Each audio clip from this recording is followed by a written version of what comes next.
Pues ya estamos aquí, como siempre, en directo. Durante esta semana se está celebrando en muchas ciudades el Día del Pueblo Gitano, donde tratan de reivindicar su historia, su cultura y su aportación a la sociedad. La población gitana está presente en España desde hace más de 5 siglos y su trayectoria histórica ha estado marcada por persecuciones e intenciones de exclusión social.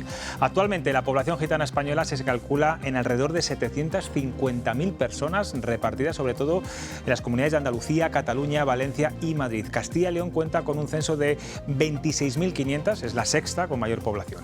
Más de la mitad se ubican en las capitales de provincia, sobre todo en Valladolid, Burgos y León. Bueno, vamos a hablar del pueblo gitano y lo vamos a hacer con dos personas que trabajan a diario para conseguir esa igualdad tan deseada y sobre todo acabar con ciertos estereotipos muy arraigados en la sociedad española. Tenemos con nosotros a Mar Fresno, es la directora de la Fundación Secretariado Gitano de Castilla y León. ¿Qué tal? Buenas noches, Mar. Muy buenas noches. Y a Selene de la Fuente, que es técnico de igualdad de trato de esta fundación. Eres gitana y además das clases en la Universidad de León, eres licenciada, estás haciendo el doctorado, lo hemos dicho. Sí. Bueno, el último informe FOESA recoge que 3 de cada 4 personas gitanas se encuentran en situación de exclusión, el 54% de ellas en exclusión severa, y es más del doble que hace unos años. ¿A qué se debe este incremento, Mar? Bueno, realmente podemos decir que la población gitana fundamentalmente se encuentra en situación de exclusión y de vulnerabilidad, y es un problema estructural y un problema multidimensional. Quiere decir que no es que sea de ahora, sino que viene de décadas anteriores, ¿no? Los efectos de la crisis de la COVID-19 han hecho que no se hayan mejorado, que las políticas sociales no hayan revertido esa situación que está viviendo la propia comunidad gitana. Indudablemente los efectos que estamos viviendo ahora mismo como sociedad, como es la inflación o la grave crisis de Ucrania, de la guerra de Ucrania, también afecta al conjunto de la ciudadanía, pero afecta más a los grupos en exclusión social, concretamente a la población gitana, porque hay elementos de la población gitana en los que todavía no hemos salido de esa situación de exclusión social. Elementos como son la vivienda, como es la educación, ¿no? Situaciones claves para abordar la inclusión efectiva y real de la población gitana. Selene, hay una idea muy generalizada de que la mayoría de los gitanos no trabaja o se dedica a labores, digamos, que no cotizan a la seguridad social. De hecho, en España 1 de cada 10 jóvenes que no estudia ni trabaja es población gitana. Es verdad que no se puede generalizar, pero ¿qué se puede hacer para cambiar estos datos? Yo creo que hay que tener en cuenta, como bien decías, la historia del pueblo gitano. Hay que darse cuenta que hasta que no llegó la Constitución, muchos no había una obligación de una escolarización. Entonces, esa forma de vida normalizada no se ha tenido hasta hace muy poquito. Por tanto, es necesario la presencia de referentes, de personas que rompan con estos estereotipos y que muestren, como digo, una realidad normalizada. Sí que es cierto que ha habido muchos cambios y cambios muy positivos. Y de hecho, estos datos que dices son ciertos, pero también hay muchos otros más. Porque ¿qué ocurre? Que la sociedad mayoritaria tiene unas ideas y unos prejuicios y unos estereotipos de la comunidad gitana que no son así. ¿Por qué? Porque ¿qué ocurre? Hay una realidad diferente. Hay muchas personas gitanas que trabajan, que estudian y que tienen una vida completamente normalizada. Tú eres un ejemplo, Selene. Tú has roto estos estereotipos, digamos. Sí. ¿Te fue muy difícil, te resultó muy difícil llegar a donde has estado? A mí personalmente no. No he tenido ningún tipo de obstáculo, de discriminación, más allá de algún comentario desafortunado de algún compañero, pero... ¿Internamente en tu familia tampoco y en tu entorno? Claro, ahí voy. Entonces, yo creo que la cuestión es que mi perfil físico quizás no corresponde con el perfil que hay racializado de las personas gitanas y por eso de primeras no me identifican como gitana y mis apellidos tampoco son los comúnmente asociados con los gitanos. Por tanto, yo no he sufrido una discriminación directa en mis carnes, pero sí que es cierto que cuando, por ejemplo, he ido a tiendas con mis primas que sí que tienen un perfil físico mucho más marcado, ¿Lo has notado? Sí que lo he notado. Según el estudio El alumnado gitano en secundaria, realizado por vuestra fundación, un 64% del alumnado gitano no concluye los estudios obligatorios frente al 13% del conjunto del alumnado. El índice de abandono escolar es muy alto, muy temprano. En la juventud gitana se sitúa casi en el 64%. ¿Cómo se puede incrementar la escolarización y evitar el absentismo? Me imagino que lo primero tiene que ser las propias familias gitanas, ¿no? Sí, indudablemente las familias gitanas tienen mucho que decir en esto y son las propias familias gitanas las que tienen que poner en valor la educación, y Selene lo comentaba antes. También necesitamos referentes. Existen todavía muy pocos referentes dentro de la comunidad gitana de niños y niñas que hayan concluido la educación obligatoria y que estén en estudios posobligatorios. Entonces nos interesa cada vez más visibilizar esos gitanos y gitanas que ya están en esos estudios posobligatorios. Esa es una de las situaciones o una de las claves en las que podemos abundar. Es necesario abordar lo que tú dices, el fracaso escolar, porque afecta de sobremanera a las minorías y a la minoría gitana. La escolarización del pueblo gitano prácticamente es el 100%, casi todos los niños y las niñas están escolarizados, pero necesitamos que la escolarización se produzca a edades muy tempranas, que se vea el centro educativo como un lugar en el que la comunidad gitana se sienta cómoda, también porque se conozca su historia y su cultura, la cultura del pueblo gitano, y eso también es importante ir incorporando en los currículums del profesorado, en los currículums educativos. En esta comunidad autónoma precisamente hemos sido líderes en generar la historia y la cultura del pueblo gitano para las etapas de educación infantil, primaria y secundaria, ¿no? Y luego, a partir de ahí, necesitamos programas y hay medidas específicas que aborden situaciones que tienen que ver con el fracaso escolar de la comunidad gitana. Programas que trabajen de una manera intensiva el apoyo educativo y la orientación educativa que se ofrece tanto a las familias y a los niños. Y para que haya sobre todo una continuidad, ¿no? Porque son muchos los niños que empiezan en el colegio y cuando llega a lo mejor ya la ESO normalmente abandonan. Hablabas de la cultura y de la historia gitana, están viendo una pantalla ahí que yo no sé si mucha gente sabe lo que significa. Es la bandera del pueblo gitano, porque es una rueda que simboliza, bueno, pues que era un pueblo nómada, ¿no? que viajaba por el mundo. Me decían antes que es el cielo y la tierra, ¿no? El azul es el cielo y lo verde es la tierra. Vamos a hablar de la nueva ley de igualdad de trato, que además hay novedades porque modifica el Código Penal para incluir un término del que vamos a hablar mucho a partir de ahora, que es el antigitanismo, como un delito de odio específico. Y hay, de hecho, sentencias en Castilla y León, si no me equivoco, en Burgos, en este sentido. ¿Qué ha supuesto o qué va a suponer esta norma para el pueblo gitano, Selene? Yo creo que exista una ley. ¿Qué ocurría? Vamos a partir de una explicación previa. Hasta antes de la entrada de esta ley, muchas conductas discriminatorias que no conseguían la gravedad de un tipo penal quedaban totalmente impunes, porque no se podían denunciar, no se podía acudir a los tribunales. ¿Por qué? Porque no estaban tipificadas. Por tanto, quedaban, como digo, totalmente impunes. Esta ley que busca sancionar todas esas conductas discriminatorias que no llevan y que no alcanzan ese tipo penal. ¿Qué va como consecuencia primera? Bueno, yo creo que es una acción de choque contra la discriminación de manera, pues, en primer plano. Y sí que es cierto que esta misma ley ha incluido, como muy bien decías, con sus enmiendas, la modificación en el Código Penal. ¿De qué manera? Incluyendo el término antigitanismo en el 510, en el tipo específico de los delitos de odio, y también en el artículo que lleva las agravantes. ¿Por qué era necesario incluir el término antigitanismo si el propio texto legal ya decía textualmente cualquier motivo relacionado con la raza, la etnia, la religión? Ahí ya se concreta y que la pertenencia étnica estaba ya tipificada. ¿Pero qué conlleva esto? Que los jueces, los tribunales y todos los agentes clave, y sobre todo la autoridad judicial, que es la responsable de aplicar las leyes, cambie su perspectiva y tenga, como digo, una mente más abierta y se tenga muy en cuenta que el antigitanismo es un tipo de discriminación específica que otros colectivos no sufren. Al igual que está recogido el antisemitismo, también se ha querido dar esa importancia al antigitanismo. Mar, en Castilla y León, bueno, ¿consideráis que la presencia de la población gitana en organizaciones y en ámbitos de participación es bastante baja? De hecho, en un informe que me has pasado hace unos días, destacáis que hay incluso asociaciones o provincias donde ya no hay asociaciones o que se están perdiendo. Ustedes pelean constantemente por la imagen social de la comunidad gitana para que cambie. ¿Cómo pueden participar más en la sociedad y en la cultura el pueblo gitano? Porque claro, hay una idea también muy extendida de que son los propios gitanos los que no se quieren integrar con los payos.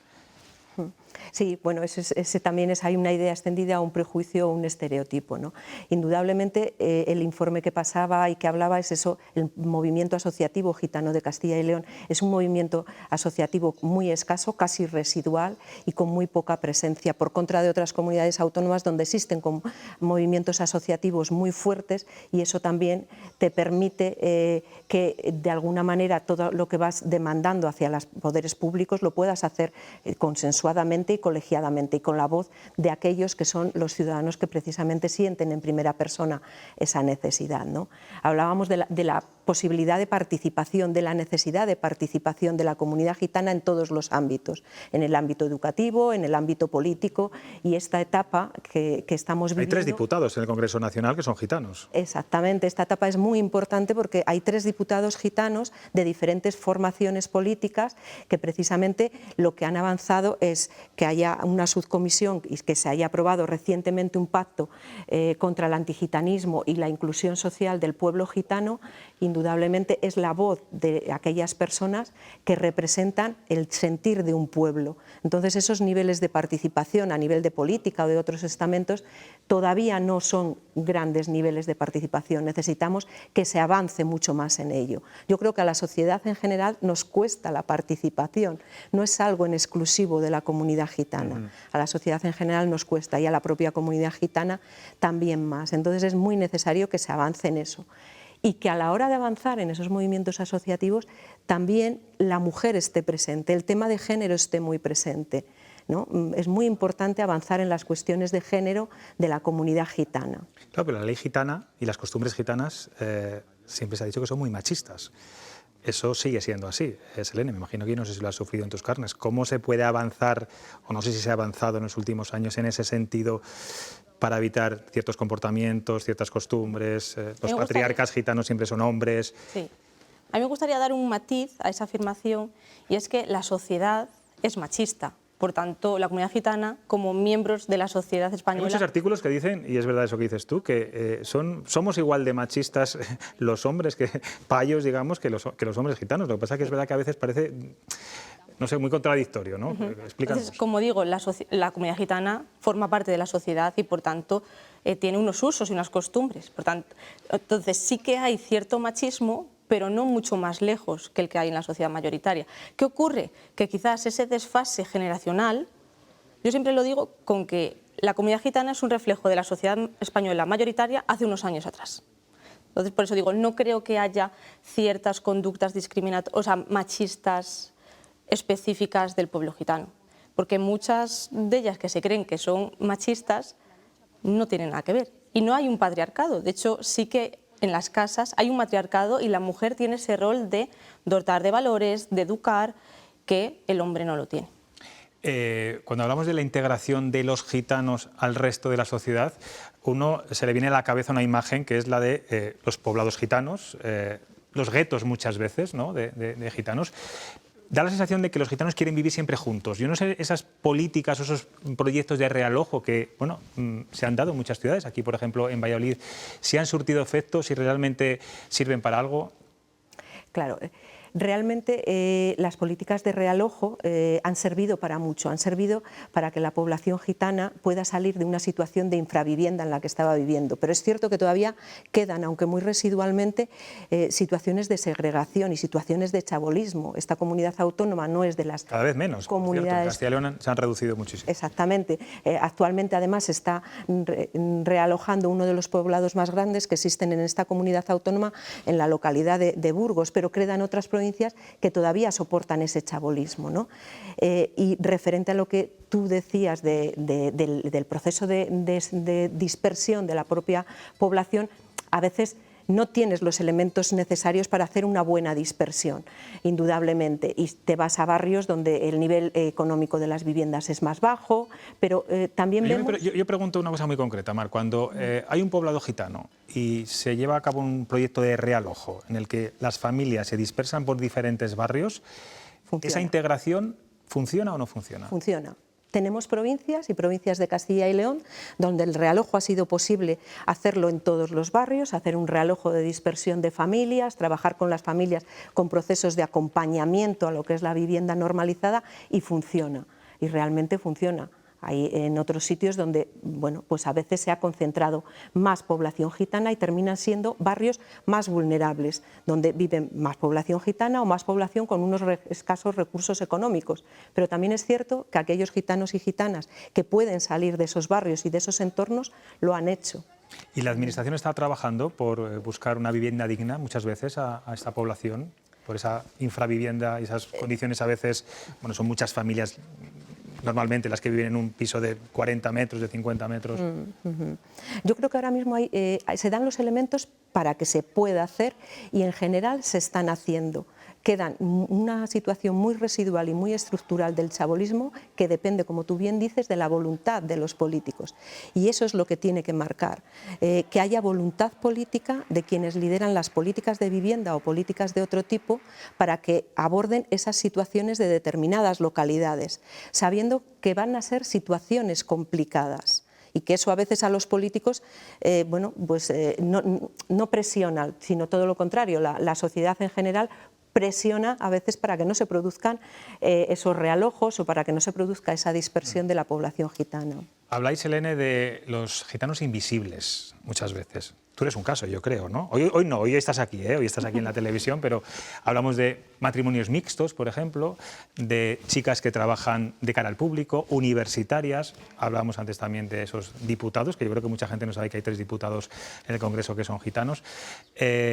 ¿Por qué creéis que hay esa invisibilidad con ciertos referentes, ¿no?, y ejemplos que podéis ser gente como tú? Es que, como muy bien dices, la imagen que se tiene de la población gitana es muy negativa, asociada a barrios guetos, infravivienda, actos delictivos, o todo lo contrario, que han dado una imagen ciertos medios de comunicación con programas tales como los Gypsy King o Palabra de Gitano, que se ha radicalizado la imagen. ¿Te gusta este tipo de programas a ti? ¿Crees que ese tipo No, porque no hace muestran daño? la realidad. De hecho, lo único que consiguen es existe un gran desconocimiento de lo que es la cultura gitana, el pueblo gitano, y si las personas que no conocen lo único que ven son este tipo de programas, la imagen que se van a llevar es mucho más complicada y que difiere totalmente de la realidad.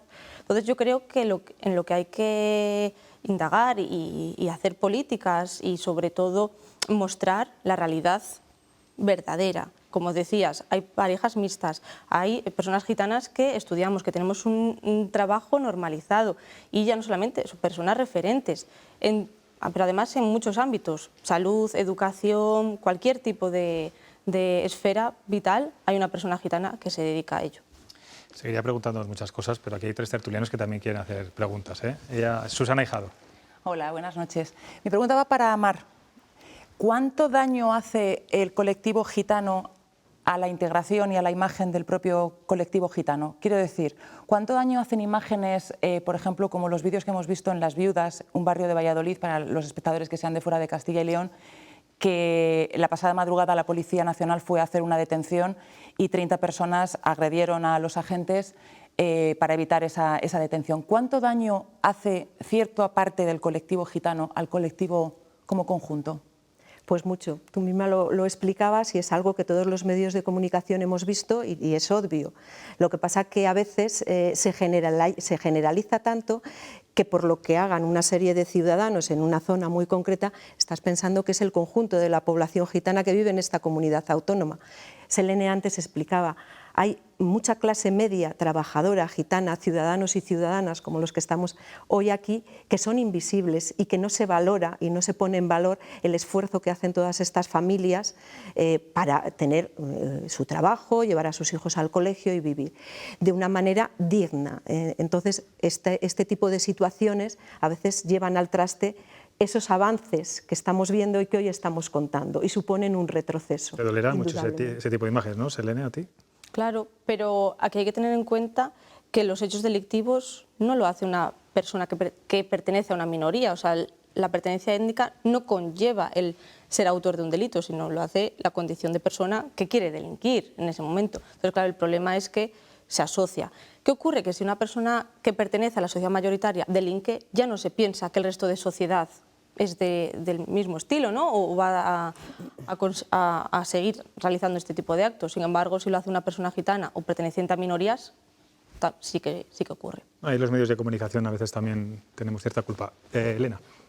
Buenas noches a las dos. Yo quería preguntarle a Mar, aunque sigamos con ella, porque ha pasado un poco por encima y ha hecho un comentario que me gustaría indagar en ello, que es que se ha aprobado hace un par de semanas un pacto sobre el antigitanismo y la inclusión del pueblo gitano en el Congreso de los Diputados por mayoría. De hecho, solo ha tenido en contra los votos de Vox. Entonces, primero, la enhorabuena por conseguir una mayoría y un consenso en el Congreso de los Diputados, visto que no es una cosa sencilla últimamente con nuestra clase política. Entonces, enhorabuena por el trabajo. Además, sé que ha participado en ello Sara Jiménez, que es una de las diputadas que es gitana. Yo la conozco personalmente, es una mujer maravillosa.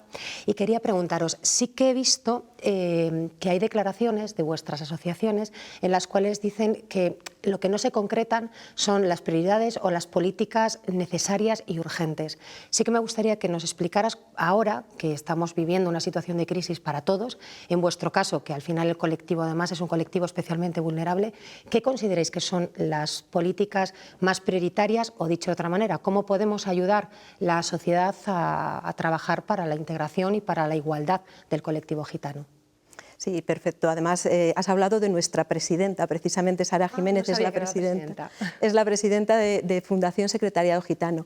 Ella lo explicaba en el Congreso. Está muy bien, ha habido una subcomisión que viene trabajando desde el año 2001 y analizando cuál es la situación del pueblo gitano en el Estado español y sobre qué hay que incidir. Y se ha aprobado este pacto, pero necesitamos que ese pacto se concrete en medidas, que no sea un brindis al sol y que haya una hoja de ruta y que se determine realmente que tiene que haber un plan de erradicación del chabolismo. No puede ser que la sociedad española, una sociedad que además se considera una sociedad con mucho Producto Interior Bruto en el conjunto del Estado español y a nivel europeo, vivan más de 9.000 familias gitanas en situación de chabolismo. Entonces, esa es una de las prioridades, abordar la situación del chabolismo. Otra de las prioridades es abordar la situación de la educación. Antes lo decía José Luis, el tema del fracaso escolar en la comunidad gitana, mientras no seamos capaces de abordar que el mayor número de niños y niñas gitanas concluyan la educación secundaria obligatoria, estaremos lastrando de oportunidades y de un futuro a todo un pueblo. Solamente 4 de cada 10 niños gitanos llega a concluir la etapa de la educación obligatoria. Entonces, cuando hablamos del éxito educativo, nos olvidamos de una parte de la sociedad, que son gitanos, que son minorías o que son personas que se encuentran en situación de exclusión social. Y ahí también hay que invertir. Hay que poner un plan que aborde la segregación escolar. Eso también es muy importante y nos afecta de lleno en esta comunidad autónoma por el volumen de centros, fundamentalmente de primaria, pero también de secundaria, donde el número de población gitana es altísimo, llegando en algunos de los centros al 100%. Entonces tenemos que poner medidas realmente en las políticas, en la LOMLOE que se acaba de aprobar o en otras políticas que aborden esto. Y en tercer lugar, Selene lo explicaba y lo explica muy bien, todo lo que tiene que ver con la ley de igualdad de trato, cada vez más es importante avanzar, ¿no?, en lo que supone el antigitanismo. El antigitanismo se da, a veces es un antigitanismo invisible, muy líquido, que procede de la sociedad en general, de los medios de comunicación, que a veces se hace sin una mala fe, un mal sentido, pero a veces se daña mucho al conjunto de la población, porque cuando tú estás generalizando por el hecho que han podido hacer unos individuos, pues estás metiendo a todas las personas, ¿no? Me acuerdo que la primera campaña de la Fundación, de las muchas que hemos hecho para dignificar la imagen de la comunidad gitana, precisamente trabajaba eso. Su mensaje iba en esta línea. Conócelos antes de juzgarlos, conócelos antes de juzgarlos. Eso en los colegios también debería ser, no sé si una materia, pero sí parte del currículum educativo, ¿no? Para evitar exactamente. Todo esto. David. Bueno, yo lo primero darle la enhorabuena a las dos por el trabajo que se hace desde la Fundación Secretariado Gitano, que conozco desde hace tiempo por Pedro Puente y demás. El otro día, esta misma semana, cuando fue el Día del Pueblo Gitano, no sé si fue el lunes o el martes, hubo un acto en León y yo me quedé asombrado de los comentarios que había en las redes sociales a nuestra noticia. O sea, me pareció que incluso sabiendo lo que son las redes sociales, me pareció algo especialmente salvaje. Eran como más de 300 comentarios diciendo auténticas barbaridades, ¿no? Entiendo por todo eso que decís lo de la imagen del pueblo gitano, y hemos hablado de que los medios de comunicación tenemos nuestra responsabilidad, como no puede ser de otra manera, pero le quería preguntar a Selene qué papel han desempeñado las redes sociales en todo esto. ¿Cuál es la relación del pueblo gitano con las redes sociales, ya que están condicionando un poco toda la imagen de todo el mundo, ¿no? ¿Te refieres a cómo actúan la población gitana en las redes sociales o cómo las redes sociales afectan a esa imagen? A las dos cosas. Vale. Pudiendo, no Sí. Bueno, a ver, yo creo que las redes sociales y el alcance que tiene todos los conocemos, ¿no? El anonimato, el poder de difusión, afecta en una medida exponencial que muchas veces se escapa, ¿no? del alcance y del control. Y eso conlleva a que no es lo mismo que una persona diga un comentario estereotipado negativo de una persona gitana en la calle a que lo diga en una red social, porque, como digo, la difusión es rapidísima.